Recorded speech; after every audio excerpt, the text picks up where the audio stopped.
I am convinced that if Jefferson or Madison or Hamilton or Paine, if any of them could hop in a time machine and step into our time, they would be shocked and horrified. And as would, Alexis de Tocqueville, the French guy who came over here in 1836 and looked around and wrote Democracy in America, that kind of woke up the world of what was going on here. What we have right now is very much not what those people envisioned.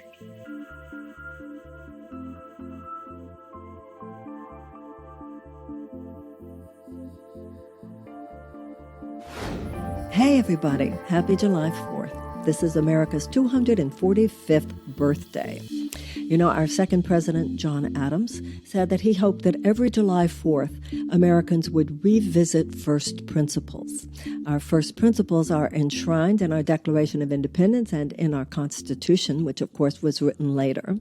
And we all know the problems with the signers of the Declaration of Independence. We know that 41 of the 56 signers were slave owners. But I don't look at the Declaration of Independence as just a bunch of meaningless stuff written by dead white men. I don't. Because as Martin Luther King said, the Declaration of Independence is a magnificent document that he said is a promissory note to which we are all heir. On one hand, the Constitution of the United States allowed for slavery. On the other hand, the Constitution of the United States was the basis for abolition. A lot of things were allowed to be and to happen at the beginning when our country was founded, and there have been some very, very serious, tragic mistakes and transgressions, horrible violation of our own first principles throughout our history. But all movements going forward, all social justice movements, from abolition to women's suffrage to civil rights, all of the things that we look at and go, yes, but America self-corrected, were also based on the principles in the Declaration of Independence and in the Constitution. So when John Adams said that we should revisit our first principles, the Declaration of Independence, you could think of it as America's mission statement.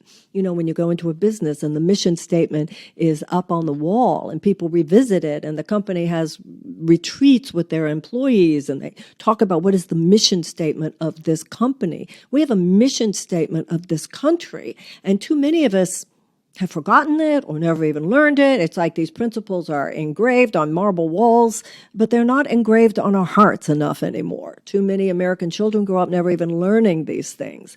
And so I want to revisit with you the principles of the Declaration of Independence. And we have an esteemed guest to talk to us about these things today, author Thom Hartmann. In terms of the Declaration of Independence, when we recognize these principles, to me, the reason I'm politically a progressive is because I believe that these principles are important.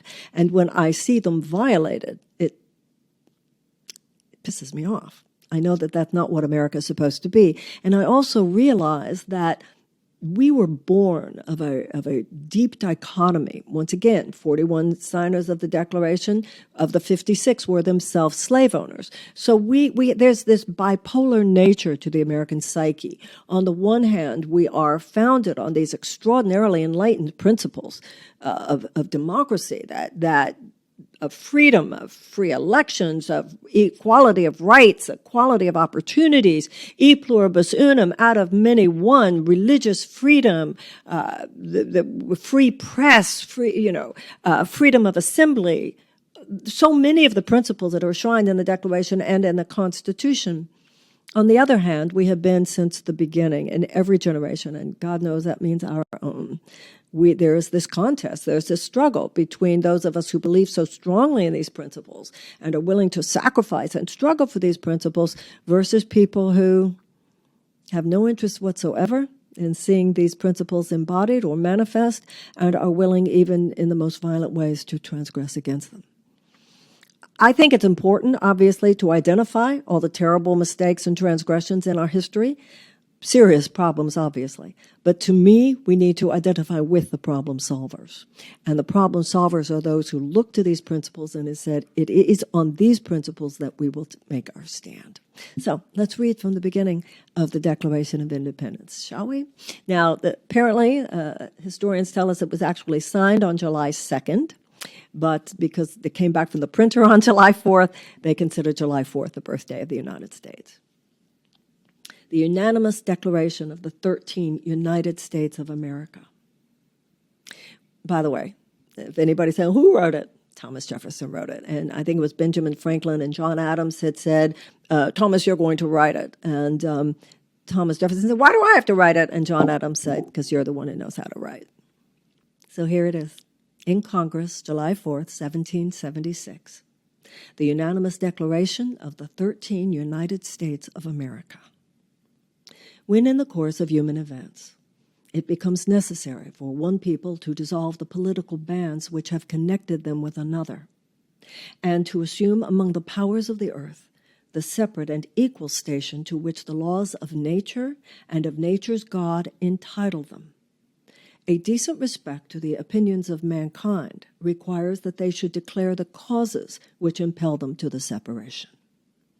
We hold these truths to be self-evident, that all men are created equal, that they are endowed by their Creator with certain unalienable rights, that among these are life, liberty, and the pursuit of happiness, that to secure these rights, governments are instituted among men, deriving their just powers from the consent of the governed, that whenever any form of government becomes destructive of these ends, it is the right of the people to alter it or to abolish it, and to institute new government, laying its foundation on such principles and organizing its powers in such form as to them shall seem most likely to affect their safety and happiness. Prudence, indeed, will dictate that governments long established should not be changed for light and transient causes. And accordingly, all experience hath shown that mankind are more disposed to suffer while evils are sufferable than to right themselves by abolishing the forms to which they are accustomed. But when a long train of abuses and usurpations, pursuing invariably the same object, evinces a design to reduce them under absolute despotism, it is their right, it is their duty to throw off such government and to provide new guards for their future security. Such has been the patient sufferance of these colonies, and such is now the necessity which constrains them to alter their former systems of government. The history of the present King of Great Britain is a history of repeated injuries and usurpations, all having in direct object the establishment of an absolute tyranny over these states. To prove this, let facts be submitted to a candid world. And then it goes on, and I really suggest that you read all these complaints that they have against the King of England, which they saw as their reason for establishing independence. Because I got to tell you something, some of their complaints are the same kind of complaints that we have today. Not all of them. I'm not suggesting that we abolish our system of government, but I think it's very important that we remember the main points, the main pillars of the Declaration. Number one, all men are created equal. Number two, God gave all men unalienable rights of life, liberty, and the pursuit of happiness. That governments are instituted to secure those rights. And when the government is not doing its job, it is the right of the people to alter it or to abolish it. I don't think we should abolish it, because I think that the pillars given us and the principles given us in the Declaration and in the Constitution are not only incredible, but also certainly open to amendment where we see fit. But alter it, you better believe there is much to be altered, and everybody knows that. We know that we have the undue influence of money on our political system today, which is like a cancer underlying all the other cancers. We have an incredible climate crisis on our hands. We have the income inequality, which is worse than it's been in 100 years. We have crumbling schools. We have millions of Americans without health insurance. We have millions of traumatized children. We have mass incarceration. We have racial inequity. We have and criminal injustices. We have a permanent war machine. We know we have some real problems on our hands. And the question now is, what are we going to do to alter the situation? How are we going to make it into a future that is survivable and thrivable, not just for our country, but for the world in which we live? My guest today is someone that I think of as the kind of person that I read, the kind of person that I listen to, and because I'm fortunate enough to have a personal relationship with him, a friendship with him, he's also someone that I can call and say, Tom, what do you think about this? And Tom, what do you think about that? That is my longtime friend and progressive talk show radio host, Thom Hartmann. Thom has hosted the syndicated radio talk show host, the Thom Hartmann program, since 2003. His show can be found on Sirius XM channel 127, Progress Radio, YouTube, as well as commercial and non-commercial radio stations nationwide. He has also authored more than 30 books, including the Hidden History series, The Hidden History of Monopolies, The Hidden History of the Supreme Court, and The Hidden History of War on Voting. He lives with his wonderful wife, Louise, in Oregon. The reason I wanted to have Thom as our guest today on July 4th is because he has a historical context for his progressive politics that I think is so important. I think that, whether or not we love this country is not a left-right issue, but I do think too many people who proclaim to love America won't take a good look at what's wrong with America, and too many people who are so conscious of what's wrong with America aren't open enough to all the things that are basically right about America, and what's right are the principles on which we stand. So let's talk about that. Let's do what John Adams wanted us to do on this July 4th holiday. Let's not make it a mindless holiday. Let's make it a mindful holiday. Let's discuss the real threats to these principles and what you and I can do about them. My friend, Thom Hartmann.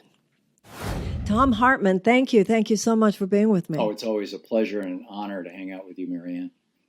I have learned so much about American politics from you, about American history from you, and this July 4th is the 245th birthday of the United States of America.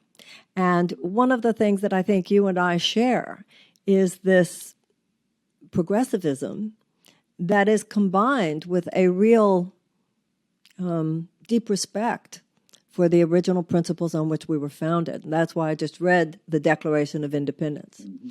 But I think also you and many of us are deeply concerned about whether or not those principles will hold. I mean, there's a serious conversation these days about whether or not the American experiment is going to make it. So I'm curious, where do you think we stand this July 4th? We have just been through a very rough 4 years of the Trump presidency, but I think it's very clear. I don't think anybody really thought it would be otherwise. But it's also very clear that we're certainly not out of the woods in terms of national crisis, whether it has to do with income inequality, the climate crisis, corporate dominance, undue influence of corporate money on our politics, the corruption there. So many aspects of our national functioning are anything but what we would wish. Do you think we're going to make it? Where do you think we are? Where do you think we need to go? And do you think we'll be able to get there? I honestly don't know. And it troubles me and concerns me. It's why the last book I published, The Hidden History of American Oligarchy, is just a screaming warning about the direction we've been heading, largely since 1980, but more broadly since the 1950s. And, with this extraordinary rise in authoritarianism and the 1976-78 sellout of the Supreme Court of our democracy, in 76 with the Buckley versus Vallejo decision, in 78 with the First National Bank of Boston versus Bellotti decision, where the Supreme Court said for the first time in American history that if a billionaire, this was the 76 decision, or a corporation, the 78 decision, wants to just pour unlimited amounts of money down the throat of a politician, to the point that that politician basically acts as their vassal, as their servant, and largely dedicates their lives and efforts to that particular billionaire or that particular corporation. We used to call that bribery or corruption. The Supreme Court, in no uncertain terms, said that is not bribery or corruption any longer in America. That is now to be considered First Amendment protected free speech. money is speech. And then they brought that, along with the Santa Clara decision from 1886 together, which wasn't a decision. You and I have talked about that in the past. Together in 2010 with Citizens United, and wrapped it all in a nice little bow and said, "Here you go, billionaires, take over the country." Yeah. And I'm just very, very concerned about where that's all going, because I just a few months ago I read Fritz Tyson's book. He was the German industrialist in the late 1920s, early 1930s. The title of his book says the whole thing: "I Paid Hitler." He was the guy who funded the rise of the Nazis, and he thought it'd be good for business. And I'm seeing, right-wing billionaires in America using almost identical rationalizations to, Tyson's book, which was published in 1945. It's grim, it's frightening, it's concerning, and the extent to which they're willing to use race and authoritarianism and fear and xenophobia and nativism, so-called patriotism, America First. I mean, that was the name of the fascist movement in the 1930s here in the United States, is very, very, very troubling. And I am convinced that if Jefferson or Madison or Hamilton or Paine, if any of them could hop in a time machine and step into our time, they would be shocked and horrified. And as would, Alexis de Tocqueville, the French guy who came over here in 1836 and looked around and wrote Democracy in America, that kind of woke up the world of what was going on here. It is not what we have right now, largely as a result of Supreme Court decisions that date back to the 1880s. What we have now is very, in my mind, having read pretty much every word that Thomas Jefferson wrote, or at least a good chunk of them. It's 20 volumes. And most of what John Adams wrote, and most of what Hamilton wrote, and certainly everything Thomas Paine wrote, what we have right now is very much not what those people envisioned. With the current makeup of the Supreme Court, it's unreasonable to think that we're going to be able to overturn Citizens United anytime soon. Is a constitutional amendment that would establish public funding of federal campaigns the only way that we can now really override the unconscionable amount of corporate wealth that floods through our system, which, as you said, is now a system of legalized bribery? Yeah. No, there's several ways it could be done. That's one. The problem with that is it requires 2/3 of the House and Senate and 3/4 of the states, and which is why there's only been 27 constitutional amendments in all this time. There's been over 28,000 of them proposed. I'm very pessimistic about that. Although Move to Amend, carries on the fight, and there's others out there working on it, Citizen.org and whatnot. But John Roberts, the current Chief Justice of the U.S. Supreme Court, back in 1980, 82, 83, he worked for Ronald Reagan. It was one of his kind of first jobs out of college thing. He worked for the Justice Department, and he had been plucked out of the Justice Department by Reagan and given a specific assignment, which was, how do we overturn, without a constitutional amendment, Roe v. Wade and Brown v. Board? Roe v. Wade, of course, giving the right to an abortion to women, and Brown v. Board ending legal apartheid in the segregation. United States. Yeah, segregation. Mm-hmm. And Roberts did this incredible deep dive and went back to the writings of the founders and really deep into John Marshall and all this stuff. Who was our first Supreme Court justice? First Supreme Court justice. Yeah, actually he was the second. I think John Jay was the first, but he was the most consequential. He was the one that brought us, a series of decisions that reshaped America. Marbury versus Madison in 1803 being the most significant, or 1815, I forget the year. But in any case, and the conclusion that John Roberts, he wrote this 28-page memo to Reagan, and I don't think anybody had ever seen it, frankly, or outside of a few obscure legal circles when I came across it when I was writing my book on the Supreme Court. And in this document, he points out that Article 3, Section 2 of the U.S. Constitution, And I'll read it to you. It's very, very short. Article 3, Section 2 is, it first establishes that the Congress can establish the federal court system. And then it says who has jurisdiction for what. And he starts out, basically saying that the Supreme Court will be the primary court, the first court that you go to in disputes between the states and disputes between the United States and other countries. And then he goes on to say, in all other cases before mentioned, the Supreme Court shall have appellate jurisdiction. In other words, it's the final court you can go to. The Supreme Court shall have appellate jurisdiction, both as to law and fact, with such exceptions, and the word exceptions is capitalized, and under such regulations, and the word regulations is capitalized, as the Congress shall make. And so what John Roberts said to Ronald Reagan is, all you have to do is pass a law that says the right to an abortion is, not in the Constitution, or we don't recognize it, or pass a law that says it's okay for schools to be segregated. And at the end of that law, you append a sentence or two that basically says the Supreme Court may not rule on this decision. This is an exception to their oversight, to their jurisdiction. And that would be the end of that. It's something called court stripping. It's been around since the founding of the Republic. But Roberts was quite certain. He said the consequence of it would be political. There would be a political explosion if Congress overruled the Supreme Court or passed a law forbidding the Supreme Court from deciding something like that. But in his opinion, it was entirely legal. Well, my two questions are, number one, why didn't they try to do that with Roe v. Wade and Brown versus Board of Education? That's number one.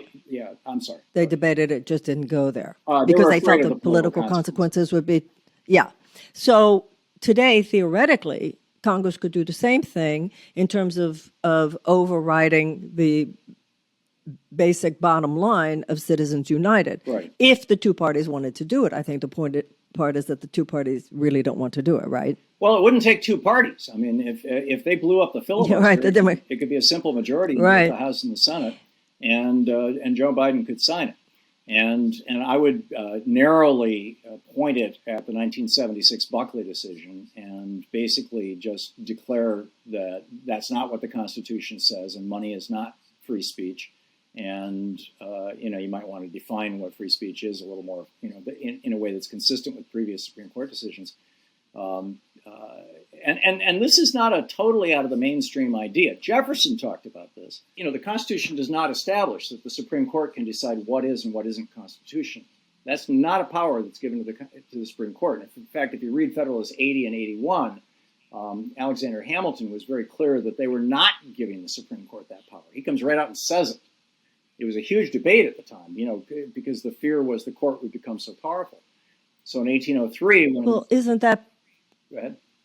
Isn't that basically how we function today, though? It is. That the Supreme Court is the final arbiter of what the Constitution says? Yes. So the way we normally think of it today, people say, well, the Supreme Court said that money is free speech. The Supreme Court decided Citizens United. So the average American just assumes, well, the Supreme Court said it. You're saying that you're not saying it's an aberration, but you're saying it's something that happened distinct from the way the country was set up. The Supreme Court should not necessarily be the final say if, in fact, Congress wants to then respond to that with some law that overrides what the Supreme Court said. Is that what you're saying? It's not just what I'm saying. It's what they wrote in the Constitution. There was a robust debate about this that you can read in James Madison's notes on the Constitutional Convention in Philadelphia in 1787. And it's what, Jefferson wrote at least a dozen letters to people ranting about this. Newspapers published it, as I've described. I mean, this is not me saying this. And I refer you, and where I was going with Larry Kramer's book, the reason that Larry Kramer titled his book The People Themselves is because after Jefferson went off on this Jeremiad about how the Supreme Court had become the most tyrannical branch, he wrote a letter to John Adams' wife, Abigail Adams, at the time they were corresponding, saying, this has turned America into a tyranny, the Supreme Court. And so I believe it was I believe it was Ben Rush. I'd have to go back and look. I think it was Dr. Benjamin Rush who wrote him a letter saying, well, if the Supreme Court doesn't say what the Constitution means, who does? And Jefferson wrote him back a letter saying, the people themselves. The people elect Congress. Congress has the power to make these rules and regulations. Congress has the power to make these laws. And then Rush says, well, what if the people pass a law that's patently inconsistent with the values of the Constitution? And Jefferson essentially said, I have faith in the people. I believe they may go astray for a short while. He said it very eloquently, and I'm sorry I don't have that right. He said they may go astray for a while, but they will eventually correct themselves as long as, we have a free press and an open political discussion. Okay, so if it's left to the people themselves through their congressional representatives, then it can go back and forth as opposed to these decisions that are made by these 9 people who are there for a lifetime and it just stands until it's overturned. Right. So then my question is, what are your thoughts about H.R. 1? What are your thoughts about For the People Act? What do you think about that? Well, there's a provision in H.R. 1 that directly takes on Citizens United. It does it kind of around the side. It doesn't just say, okay, we're going to strike down the Supreme Court decision. Citizens United and Buckley and Bellotti and McCutcheon later in 2013, none of those decisions just said, this is the way it is. It's only free speech and it can't be disputed. There were all these kind of, subtle is not quite the right word, but these explanations and rationalizations and right. And so the provision in H.R. 1 that regulates dark money makes use of those. And I think it would survive a constitutional challenge, but I guarantee you if H.R. 1 passes, within 24 hours, right-wingers funded by billionaires will have that before the Supreme Court. And then you have to wonder, what's going to happen with the current composition of the court. But a lot of people don't like H.R. 1 for the very fact that it does strengthen the chokehold of the Democrats and the Republicans, the sort of two-party duopoly, and makes it actually more difficult financially for any third-party or independent candidacy. So that's kind of getting rid of one poison and introducing another poison. So that has its own element of problem to it. So I hear those arguments, and they seem pretty strong to me as well. So we have the undue influence of money on our politics, which is the cancer underlying all the cancers, which has turned us into an oligarchy, which has turned us into a situation in which a few billionaires and the billionaire class, as you would say, is able to unduly influence our government, turning it into a handmaiden of corporate interests. And this, of course, has left us in a situation where we have all kinds of problems, including the climate crisis, that obviously do not serve the people, that go against the interests of the people, because, in that case, the fossil fuel companies were served. We do not have universal health care because of the health insurance companies and the big pharmaceutical companies being served. We do not have common sense gun safety laws because of the interests of gun manufacturers being served. We have unbelievable toxins in our food and our water because of chemical companies and food companies and big agricultural companies being served. And we have a sort of permanent war machine because of the short-term profit interests of the military-industrial complex being served. All of which takes us back to the understandable hopelessness that so many people feel. One of the things about you that I love and that I learned so much from is you like me, but you pointed out, you give such details about it that I think many younger people don't see, is it was not always this way. Even in our lifetime, it was not always this bad. The profound change that came about, not that it was perfect, but the profound change that came about with Reagan just opening the door the way he did. Where does this leave us, Thom? First of all, I want to say this. I think that one of the big problems is that we have 10 states in this country that don't even require half a year of classes in American government, American civics, American history. So too many Americans don't even know what it's supposed to be, don't even seem to have a sense of the radicalism of the American experiment. If kids don't learn about the Bill of Rights when they're growing up, how do they know to be horrified when it's under assault as an adult? That's part of what's so shocking and horrifying to me these days, is how many Americans actually support policies that suppress the vote, actually support policies that would open the door to this encroaching authoritarianism that's like this viral influence, not only in our country, but all around the world. So we have the fact of the undue influence of money, we have this growing authoritarianism in our country and around the world, and we have the climate crisis. What do we do? What do we do? We have to take on money head on. I just don't see any way around that. And until we do, we're going to continue to have these problems. Even more pure pure democracy efforts like ballot initiatives, for example. We live right on, in Portland here. We're right on the border with Washington State, and Jay Inslee a couple of years ago proposed a very modest carbon tax that would rebate most of the money back to consumers, and really wasn't going to hurt anybody, but would start the process of putting a price on carbon. It had over 70% support in Washington State, and it was amazing. I mean, you watch a couple of hours of local television, and you would see 8 or 10 ads where this guy who looked like Mr. Rogers, he was a former Republican Secretary of State in Washington State, although he was not identified as a Republican. And he would say, we all like Governor Inslee, and he's so well-intentioned, and we're all concerned about the climate crisis. But putting a $1 billion tax on the average working person in Washington State is going to wipe out thousands of jobs. Yeah, he's just lying through his teeth. Funded, of course, by the fossil fuel industry, and they ended up defeating that proposal. You've seen this in California a couple of times recently as well, where not, carbon proposals, but other proposals that were widely supported before the billionaires or the industries jumped in and flipped public opinion. So, is there anything we can do about that? About all the lies and political advertising? Is there any way we can handle that? You can't legislate lies, but you can legislate, or actually we wouldn't want to. I mean, just imagine if there was a federal agency that decided what's true and what's not, and then Donald Trump becomes president again. That's the end of the game. Right. But what you can legislate is the power of individual industries to just pour money into the system, including on television. That's very regulatable. So tell me how you think Joe Biden is doing. I was having a conversation on my program today with Dr. Justin Frank. He's a professor of psychiatry at George Washington University, and he pointed out that the president is kind of the father figure for the country. And when Trump was president, he was psychotic, and it like empowered all those psychopaths and sociopaths in the country, and kind of made us crazy, almost like contagious mental illness. I mean, not literally, but, you get the point.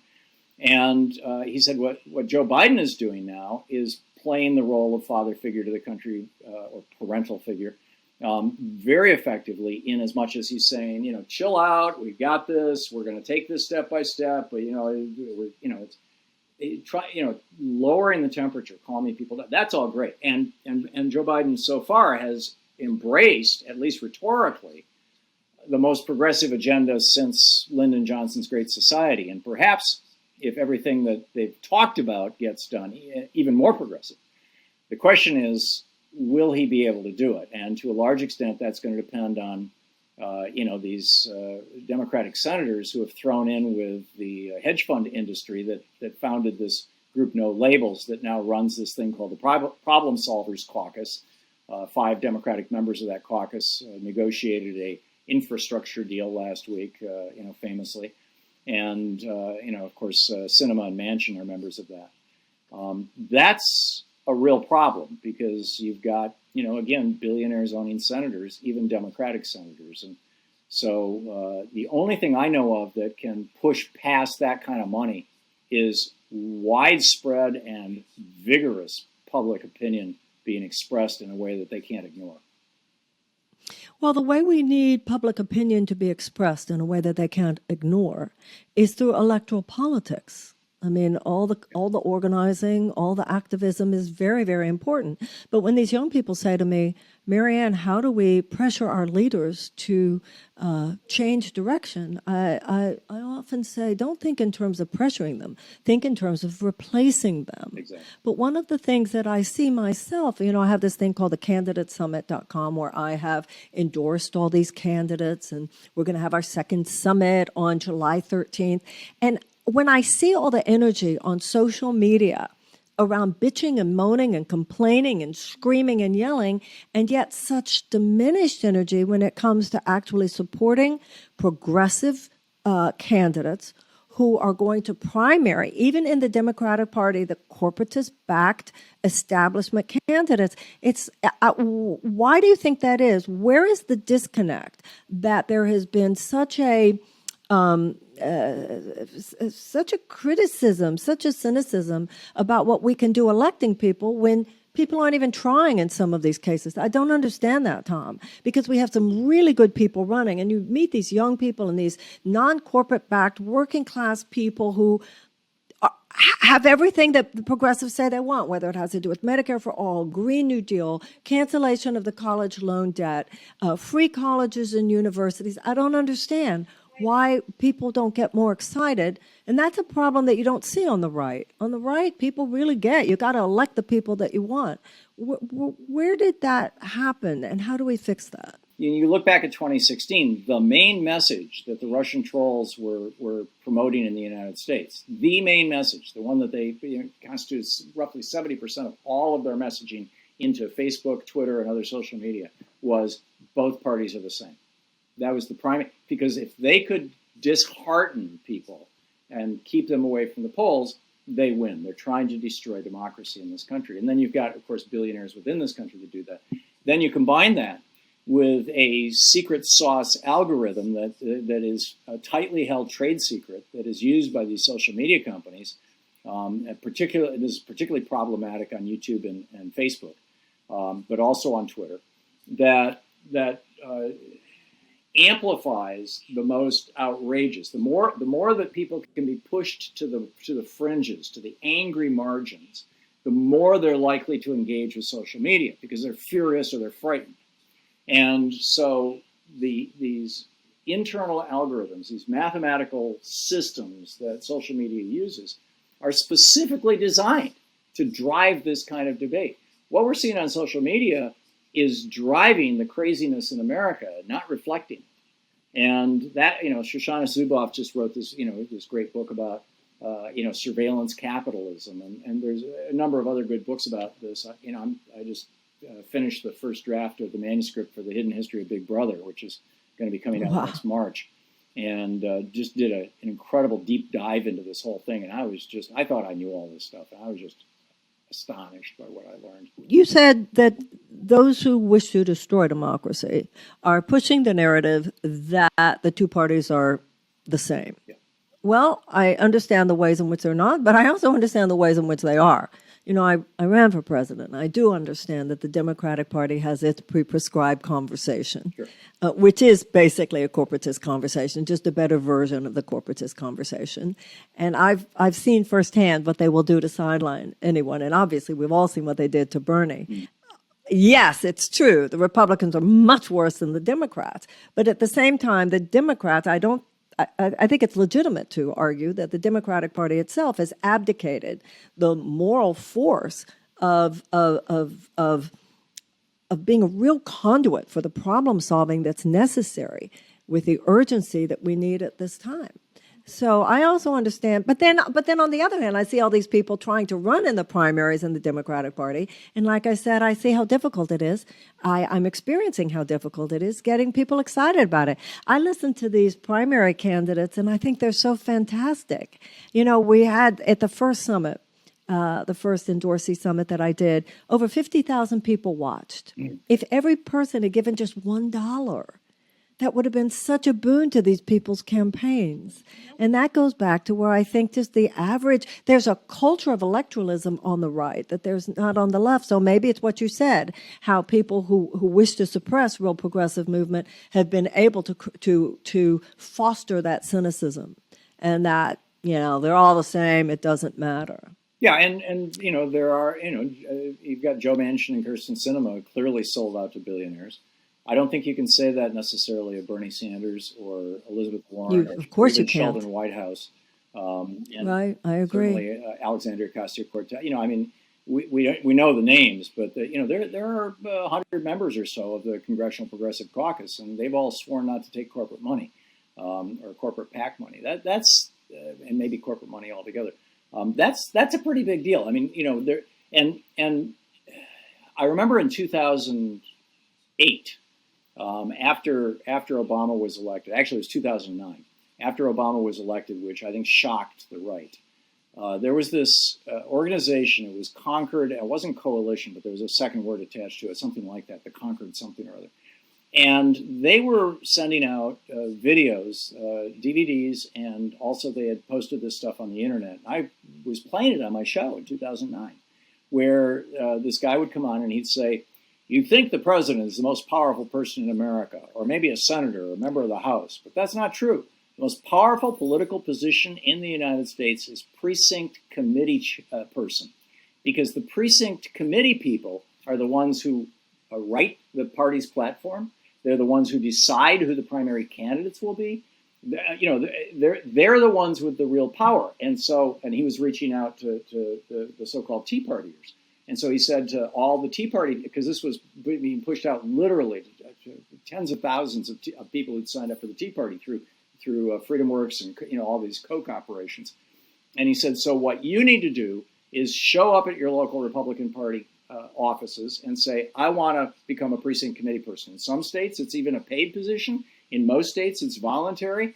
3 times out of 4, you can just kind of walk in and volunteer and get the job. Sometimes it's competitive, sometimes it's not, but try.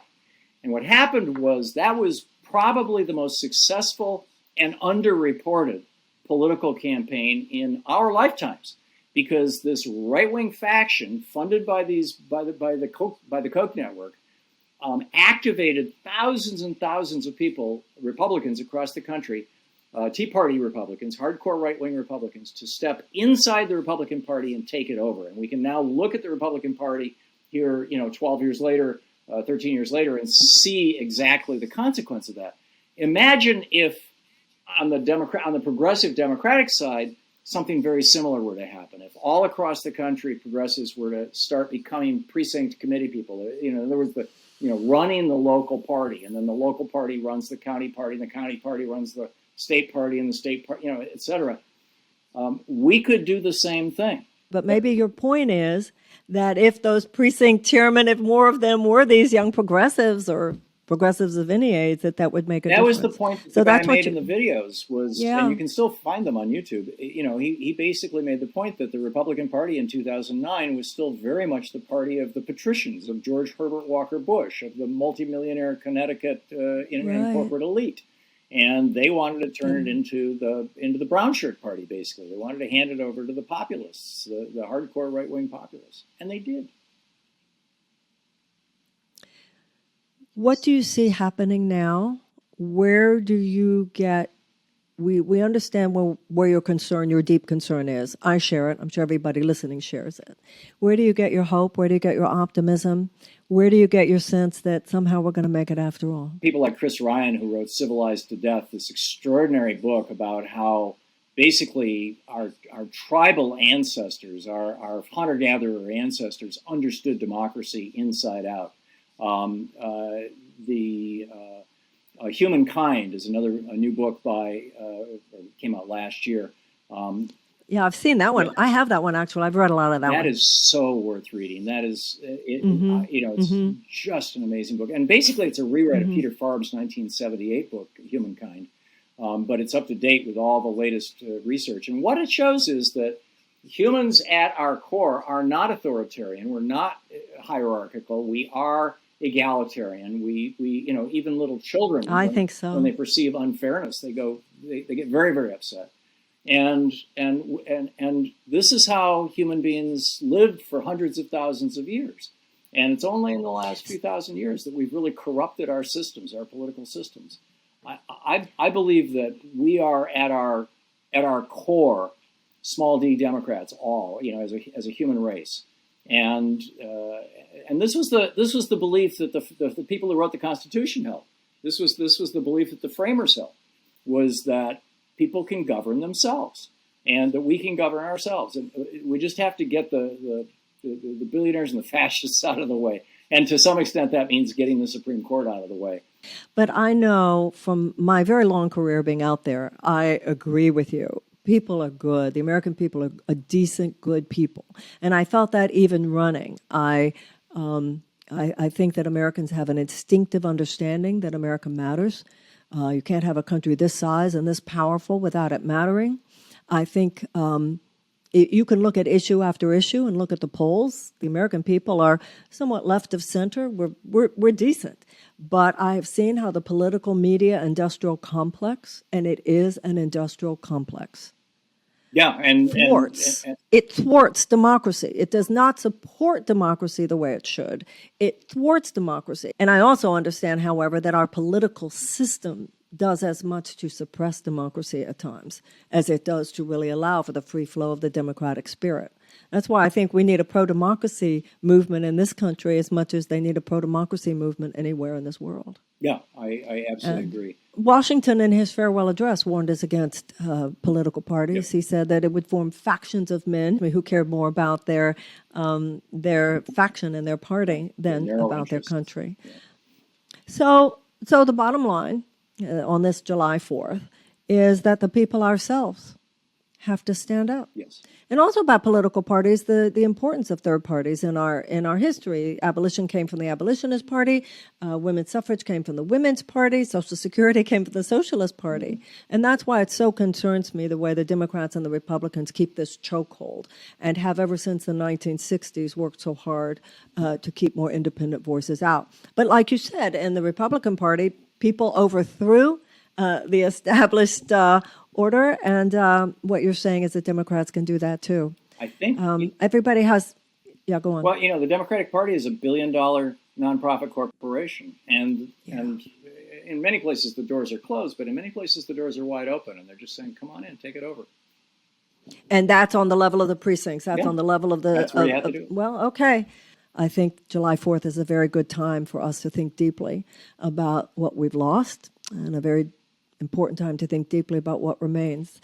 And I know I will continue to read all things Thom Hartmann and to listen to you and to gain, I can't say always inspiration, because sometimes I gain the information that makes me the most deeply concerned, but then also that turns into my inspiration, because I do feel, and I know millions of us feel, this not on my watch sense that if this thing is going down, we're going to do everything possible to make sure we were part of making sure that we had at least a chance to make that not happen. And I would like to add that you're one of my primary inspirations, have been for the decades that we've known each other.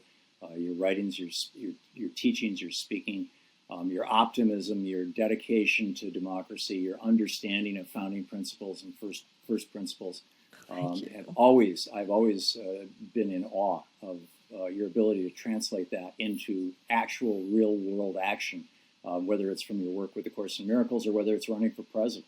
So, God bless you, Marianne, and please keep up the great work. Thank you, Tom. Thank you. Bless you. I love you. Thank you so much. Bye-bye. That was it, my conversation with the incredible Thom Hartmann. I hope that you have a wonderful July 4th holiday. I hope that for you it is mindful and not mindless, that you think about your country, that you read about your country, that you have deep conversations with people who care, as you do, about where we are, where we've been, and where we need to go. I also want to mention that we lost this last week a wonderful, wonderful national treasure of the United States, and that was Senator Mike Gravel. I had the honor during the presidential campaign of having some conversations with Mike. To me, he's a real lodestar in politics. I think he was such a truth teller. He just laid it down like it really is.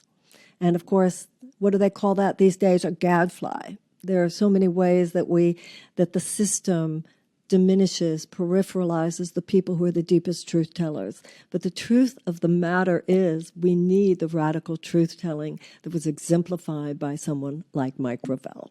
So Mike Gravel lived a long life, by all measures, a very, very successful life. I hope he rests in peace and bliss. I wish comfort for his family. And I hope that all of us, there's a movie now about the American Gadfly, about his life, about his work. And I hope all of us will become a little more like Mike Gravel. This country will be a better place. All my best to you. Happy July 4th. God bless.